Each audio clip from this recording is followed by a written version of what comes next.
Really, in Jesus' ministry, He was in the business of doing things that seemed impossible or that were impossible by human standards to everybody else.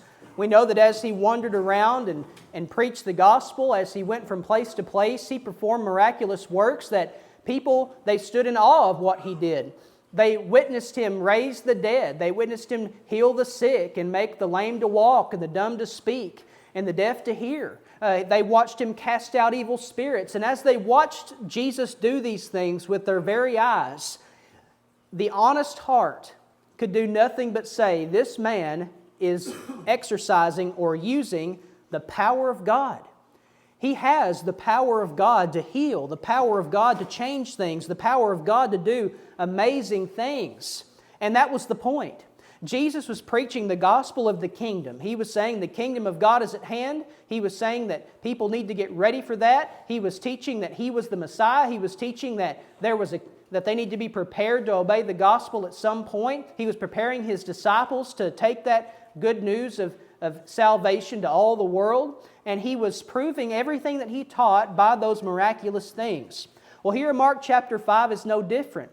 In fact, just before our reading that we had this morning, a little earlier there in Mark chapter 5, Jesus had just left the country of the Gadarenes, or Gadara. And we remember that when Jesus was in the country of the Gadarenes, that when He got off of the boat and He was walking into the town, that there was a man there who was possessed by a legion of demons.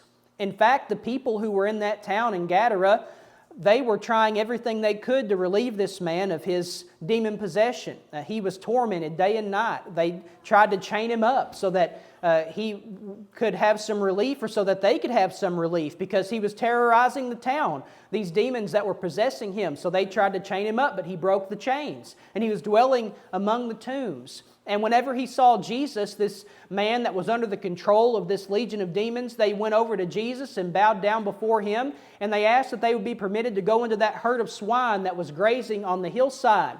And there were 2,000 swine grazing there.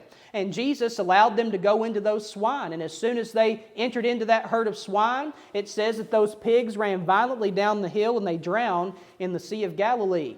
Well, after that, the people didn't know exactly what to think. They were shocked. They had never seen anything like this in their lives. It was, just imagine if you were standing there and if you saw Jesus do this. You would think that the initial thing would be, wow, I'm so thankful that this man is finally relieved of his demon possession. But there were mixed reactions. The people were more afraid than they were thankful. In fact, those who were, the farmers who were tending to those swine herds, they were angry with Jesus because He had destroyed all of their property. Now Jesus, it didn't matter to Him how much all those swine were worth, because one person's life was at stake, and that shows you the value of one person in the eyes of Jesus. It doesn't matter how much money, it doesn't matter how many resources or how it changes a life. One person is very important in the eyes of Jesus. A soul is worth a lot to Him. So He cast these evil spirits out. They go into the herd of swine, they all drown, and then Jesus is asked to leave. So He gets back into the boat, He sails over to the other side of the Sea of Galilee, and He gets into the city of Capernaum. Now this is not the first time that Jesus has been in Capernaum before. Back in Mark chapter 1, we read about some miraculous things that He did there, which we'll talk about in just a few minutes. But as Jesus walks into Capernaum, He's met with a great multitude of people. You know, sometimes you see in the New Testament, it'll talk about a multitude of people, and sometimes it'll talk about a great multitude of people. Well, a multitude of people is a lot of people, and then a great multitude is more than that. So you have a really big group of people, probably hundreds and hundreds, if not 1,000 people, are gathered around Jesus. They want to hear Him teach. They want to see Him heal. They want to watch some miraculous work that He has to do. Everybody has different intentions in their heart. Some people are excited to hear Him. Some people are wanting something done for them. And there are some there who were just there for the pure value of entertainment, which was not the right heart to have, but that's the reason a lot of them were gathered around. They wanted to see some amazing thing that Jesus would do. So as He was there and as He was walking, there was a man named Jairus who was a ruler of the synagogue. And this man came running to Jesus, and it says he bowed down before Him and begged Him to come back to his house and to heal his daughter who was lying at the point of death. She was 12 years old and she was sick. I think we can all imagine the desperation that he must have felt. I imagine that as Jesus walked into the town of Capernaum there, that it, of course, caused this great stir, and people started looking out their doors and windows and seeing these big crowds of people. And maybe somebody ran to Jairus' house, and maybe he was sitting at his daughter's bedside waiting for that dreadful moment to happen where she would pass from this life to the next. And one of his servants might have ran in and said, "Master, Jesus of Nazareth is back in town." And I'm sure that Jairus, when he heard that news, it didn't take him long to jump up and run to where Jesus was, because Jairus was in the synagogue, most likely, the last time Jesus was in Capernaum, back in Mark chapter 1. Back there, if we want to look there at Mark chapter 1, it says in verse 21 that then they went into Capernaum, and immediately on the Sabbath he entered the synagogue and taught. And they were astonished at his teaching, for he taught them as one having authority and not as one of the scribes. I imagine that Jairus, as he listened to Jesus and as he was saying, the law of Moses says this, but I tell you this, he was right there with all the rest of them thinking, we better watch out for this guy. He's saying things that don't sound right to me. He's saying the law says this, but he says something else. What authority does he have to say that? He was probably boiling mad, just like the rest of them were, until he saw what Jesus did to prove that he had the authority to say those things. It says there in verse 23, "Now there was a man in their synagogue with an unclean spirit, and he cried out, saying, 'Let us alone. What have we to do with you, Jesus of Nazareth? Did you come to destroy us? I know who you are, the Holy One of God.' But Jesus rebuked him, saying, 'Be quiet and come out of him.' And when the unclean spirit had convulsed him and cried out with a loud voice, he came out of him. Then they were all amazed, so that they questioned among themselves, saying, 'What is this? What new doctrine is this? For with authority he commands even the unclean spirits, and they obey him.' And immediately his fame spread throughout all the region around Galilee." Well, Jesus didn't stay in town much longer after all of this happened. We know that the next day, as the sun set, that people brought their sick and their demon-possessed to Jesus, and he would heal them. And Jairus witnessed all of this. He watched Jesus cast out this unclean spirit. He watched Jesus as he taught. He listened to the words that he said. He was among those who said, "What is this? What new doctrine is this? How can he just speak to these evil spirits and they come out of these people? They listen, they obey what he says. None of us have the power to do this. This is impossible." But Jairus was standing there and he saw the impossible happening. So it was possible. And he knew that it could only be possible by the power of God. So he probably remembered that. And it says that his fame spread throughout all the region around Galilee. That explains why when Jesus comes back to Capernaum for the second time here in Mark chapter 5, that these multitudes start gathering around him. It says thronging him. They were overwhelming him with all their attention, and they were pressing into him. They were trying to talk to him and touch him and ask him questions and ask for healing and ask for all kinds of different things. So Jesus was slowly moving along. It wasn't a fast thing for Jesus to go from one place to another once these big crowds gathered around. And coming through the crowd now is this desperate father, Jairus. He's a ruler of the synagogue in Capernaum. That's a big deal. But he falls down at the feet of Jesus. That's a big deal, folks. For a ruler of the synagogue to fall at the feet of Jesus. Because this is going against the grain. This is going against the status quo for the leaders of the Jewish people. Because they were all standing steadfast, locked arms together and said, "We're going to resist this man." Why? Because what Jesus taught undermined their authority. What Jesus taught would change the system that had made them so materially wealthy and had given them so much influence and so much earthly power. And they didn't want to relinquish that. They didn't want to let go of all that. So whenever Jesus comes and he's doing all of these things, even though they see Jesus performing these miraculous works in front of their very eyes, they still say, "No, he's an imposter. He's a fake. Don't listen to him." It was all because of pride and all because of greed and stubbornness. And I'm sure that for a time, Jairus might have been right there with them. He might have been standing resolved along their sides and saying, I'm not going to accept this Jesus either. He's an imposter. But we see the motive here for all these Jewish leaders in rejecting Jesus was power. But what difference does power make if you have to lose your child for it?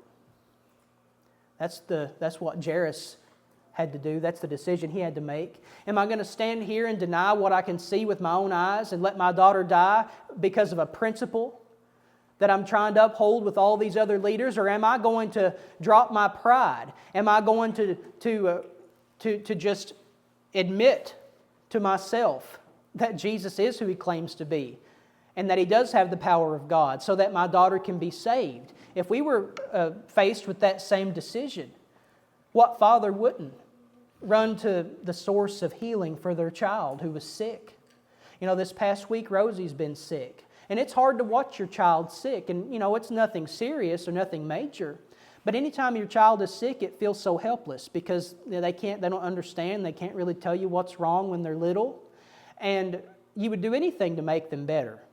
And I can't imagine the pain that this man was feeling, knowing that his little girl was laying there in a bed about to die.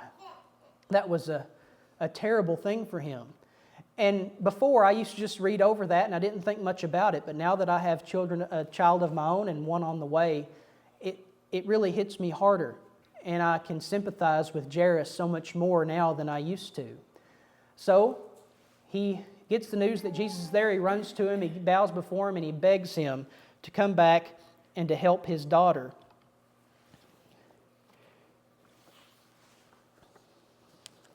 Well, Jesus agrees to go back with him, and Jairus is going to lead the way. So they start heading back to Jairus' house, but as we said before, it was never as easy as just walking from one place to another for Jesus. In these towns where He was well known, where all these crowds were gathered around Him, He couldn't just walk over there. So whenever Jesus was trying to get to Jairus' house, He was interrupted by something. And I'm sure that this individual who interrupted his and Jairus' plans didn't realize what she was doing, but she was facing a crisis of her own. And we pick up in verse 25 of this event. It says, Now a certain woman had a flow of blood for 12 years, and had suffered many things from many physicians. She had spent all that she had and was no better, but rather grew worse. And when she heard about Jesus, she came behind Him in the crowd and touched His garment. For she said, If only I may touch His clothes, I shall be made well. I like to think that maybe this woman was sitting at home or maybe walking from place to place whenever Jesus got off of His boat and started walking up into the town. And as she saw people begin to murmur and run to where He was, maybe she was there back in Mark chapter 1 also, and she saw the amazing things that Jesus did and saw Him heal those people. Or maybe she just heard about it and she missed it, because maybe if she had known about it the last time, she would have went to Him herself and asked for healing. And maybe she thought she had lost her chance. So whenever she hears that Jesus is back in town and she remembers all the things that have been said about Him, because again, His fame had spread throughout all the region around Galilee, she said, I'm going to go to Him and I'm going to have Him to heal me too. But she was just one woman, and this was a big crowd of people. And it was going to be really hard for her to get a word in with Jesus, with all these people who all had their own problems and who all had their own questions and all wanted to see something amazing. But she was going to try her best to get to Him. And she said, if all I can do is just touch the hem of His garment, if all I can do is just touch His clothing, then I shall be made well. This woman had a true belief in the power that Jesus had to heal and to restore, because she believed if all she did was just touch His clothing, that she would be healed of this terrible affliction. It says that she had spent these past 12 years going to doctors and asking for their help and doing all that she could, spending her money and her time and her resources and her energy trying to find some relief for this terrible issue that she had. But every time that she tried to get help or that somebody gave her something to do to maybe help it, it only grew worse. and she was suffering physically. It was excruciating. It was painful. It was miserable. She was suffering emotionally. She was disconnected from friends and family because she was unclean. She was going through terrible isolation. We can imagine what 12 years of being alone would be like.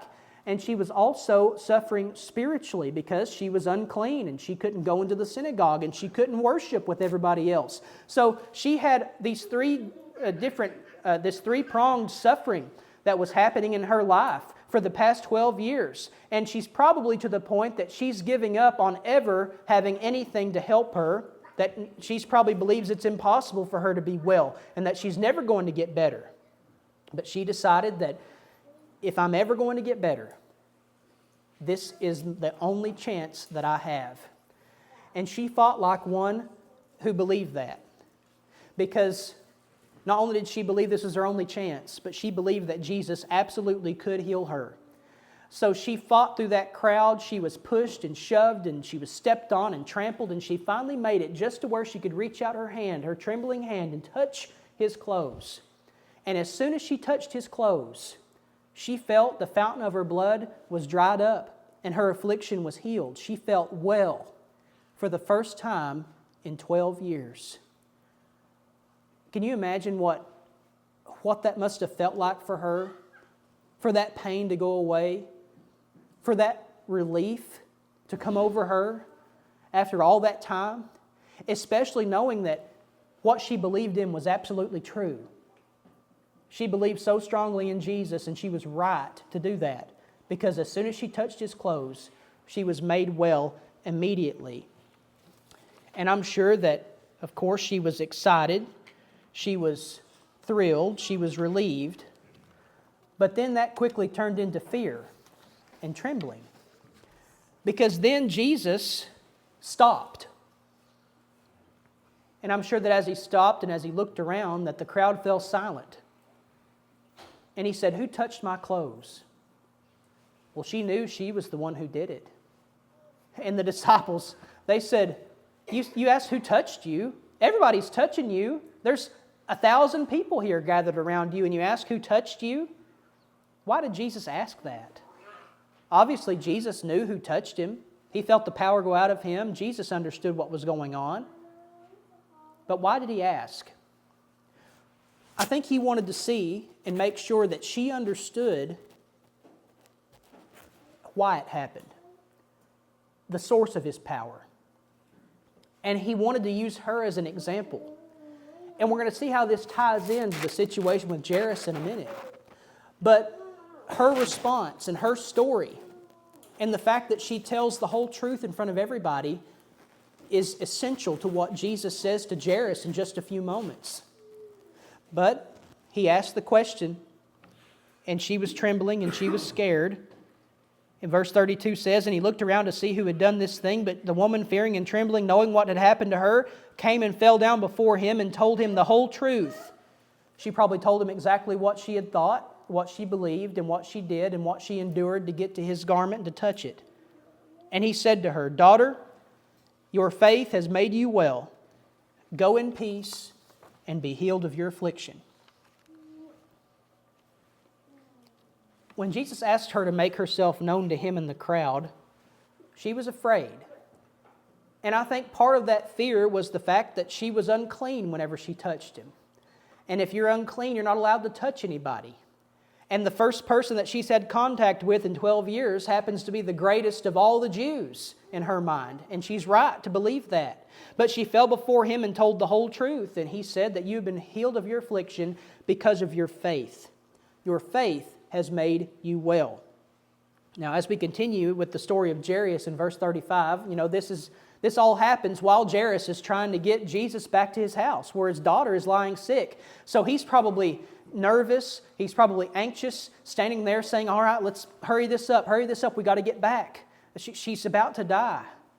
And finally, Jesus is wrapping up, but he's still speaking, and there are some men who come in from his house, and they tell him, they said, "Your daughter is dead. Why trouble the teacher any further?"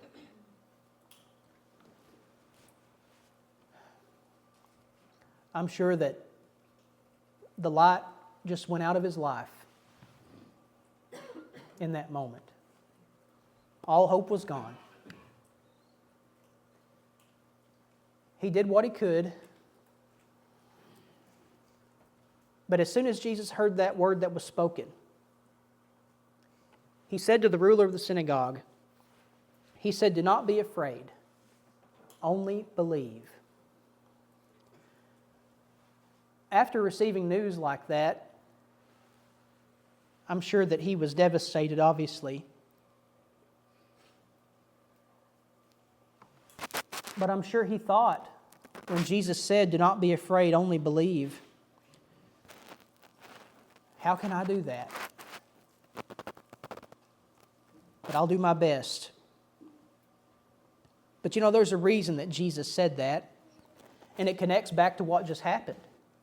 When Jesus told Jairus, "Don't be afraid, only believe," he's telling him, remember what just happened. Think about what you just witnessed. Think about the woman who just touched my clothing and was made completely well in an instant after being sick for 12 years.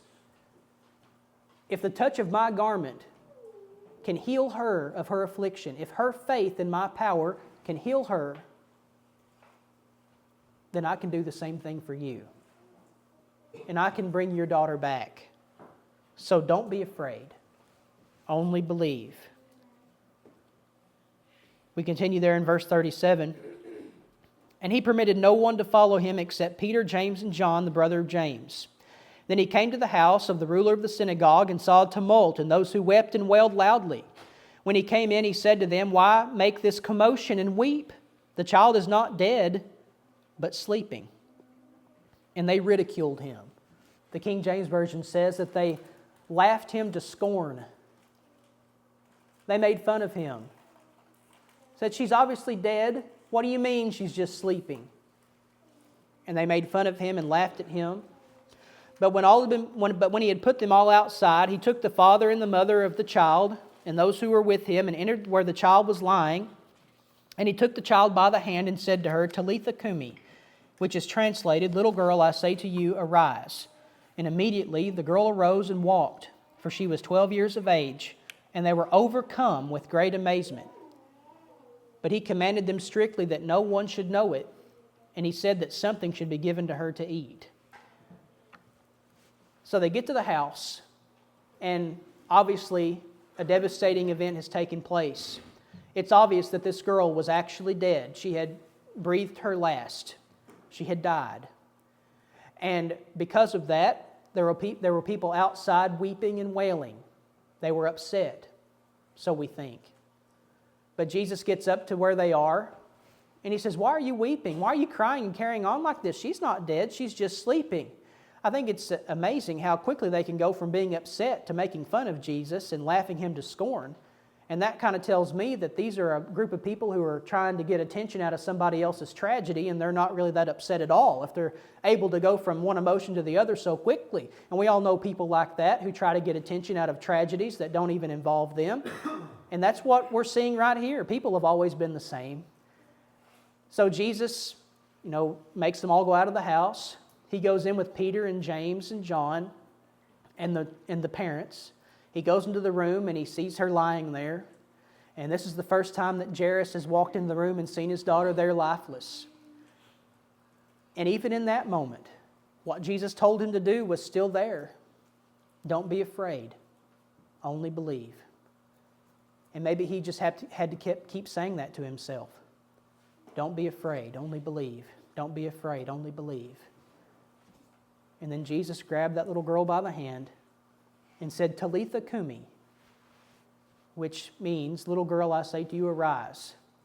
And just as quickly as that woman's flow of blood stopped and her affliction was healed, this little girl, by the word of Jesus, stood up and walked as if she had just woken up from her sleep.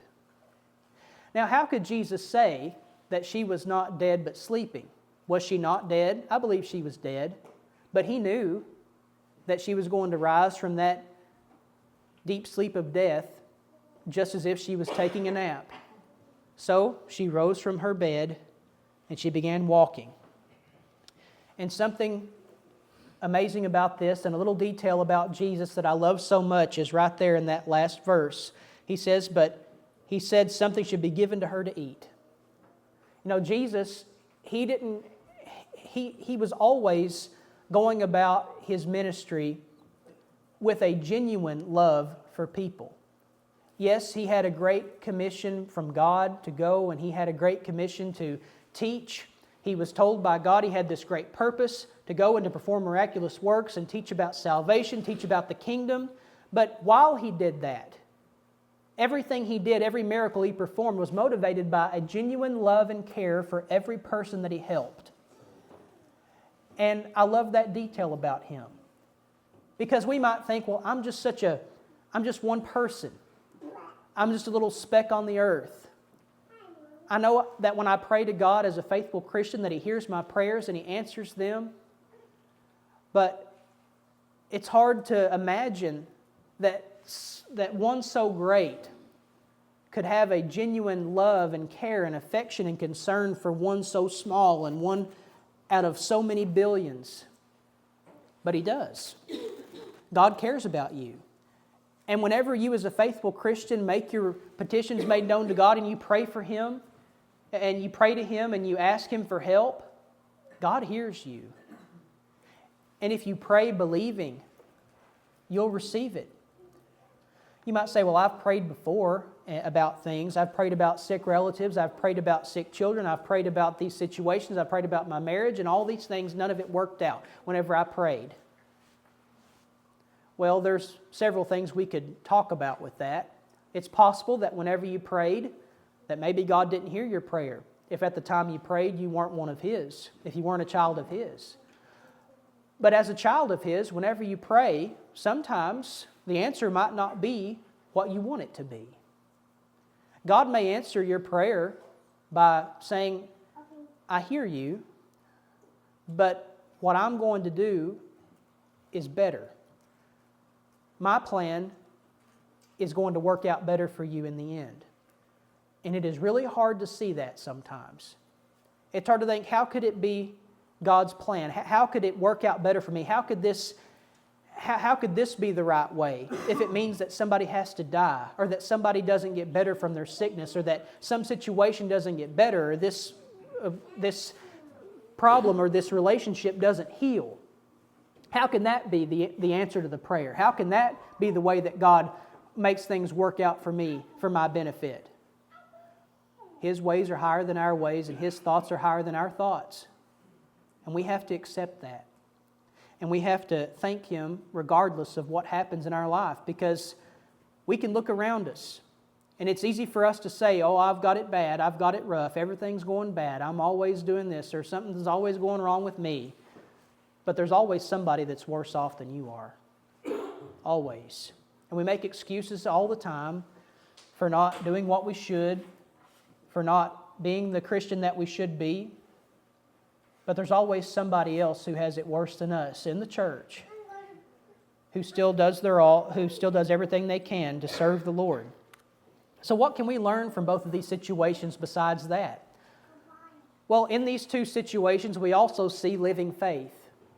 You know, in the situation of Jairus, back in Mark chapter 1, he saw what Jesus did. He was a ruler of the synagogue. You think that went by and he didn't hear anything about it? Or he didn't see it? He knew what Jesus did. He knew what he had the power to do. So whenever Jesus was back in town and his daughter was sick, there was no question. He ran to Jesus and he fell down at his feet as a ruler of the synagogue. He fell down at the feet of Jesus and begged him to save his daughter. Why? Because he believed that Jesus had the power to heal her. If he didn't believe it, he wouldn't have done that. The woman with the issue of blood. How is that an example of living faith? Well, when Jesus came walking up from the seashore, she might have heard about it, but she didn't just sit there and say, oh, well, I've heard about him. I heard about what he did last time he was here. I hope he just happens to walk by me and heal me. Of course, that's not what she did. But her faith was alive. So she acted upon what she believed. She believed that Jesus could heal her, so she jumped up from where she was and she ran to Him and she fought the crowds and she was pushed and shoved and trampled and stepped on, and she worked her way into where He was and just barely touched His clothes and believed the whole time that if all she did was that she would be healed of her affliction, and she was right because her faith was genuine, her faith was alive, and her faith worked. We have to work hard for our faith to be alive. It's not just saying, I believe, but it's believing in something and believing in enough to act upon it and to live it out.